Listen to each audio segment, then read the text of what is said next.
আসসালামু আলাইকুম। আমি জাভেদ, আপনারা দেখছেন ক্রেজি ফ্যাক্ট পিডিতে আপনাদের সকলকে স্বাগত। আজকে আমি করতে যাচ্ছি নতুন একটা এক্সপেরিমেন্ট ভিডিও। চলুন শুরু করা যাক। ছোটবেলায় আমরা সবাই তো বাবুল খুলেছি, যে বাবুলগুলো কোথাও হালকা আঘাত লাগলে ফেটে যায়। তখন ভাবতাম এগুলো আর একটু শক্তিশালী হলে কি ক্ষতি হতো। শ্যাম্পু এবং পানির সাথে নাকি চিনি মিক্স করলে বাবুলের ডিউরেবিলিটি বৃদ্ধি পায়।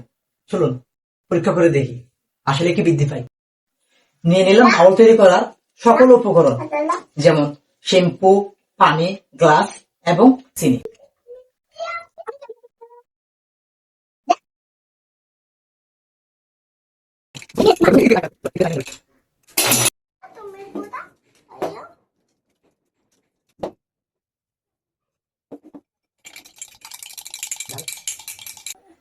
দেখুন, এটা হচ্ছে চিনিযুক্ত আর এটা হচ্ছে চিনি ছাড়া। এটা হচ্ছে চিনি ছাড়া। আপনারা দেখতে পাচ্ছেন, এটা হচ্ছে চিনি মিক্স ছাড়া, যেটা বাবুল এগুলোতে হালকা আলতো একটা টাচ লাগলেই এটা কি হয়ে যায়, নষ্ট হয়ে যায়, এটা ফেটে যায়। দেখুন,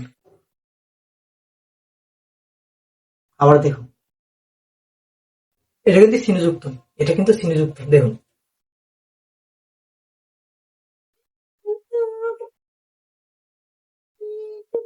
সেম সেম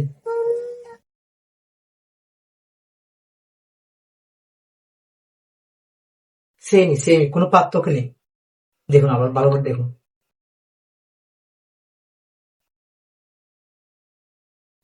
কোনো পার্থক্য নেই, হালকা আলতো টাচ লাগলেই ফেটে যায়। তো এর থেকেই বুঝলাম আসলে চিনি মিক্স করলেও কোনো কাজে আসে না। সেমই ডিউরেবিলিটি, সেমই থাকে। এটা চাপ সহ্য ক্ষমতা সেমই। চিনিযুক্ত এবং চিনি ছাড়া দুইটারই চাপ সহ্য ক্ষমতা সমান, কোনো পার্থক্য নেই। ভালো লাগলে লাইক, কমেন্ট করে জানাতে পারেন আপনার মূল্যবান মতামত। এরকম আরো ভিডিও পেতে চাইলে সাবস্ক্রাইব করে পাশে থাকুন। খোদা হাফেজ।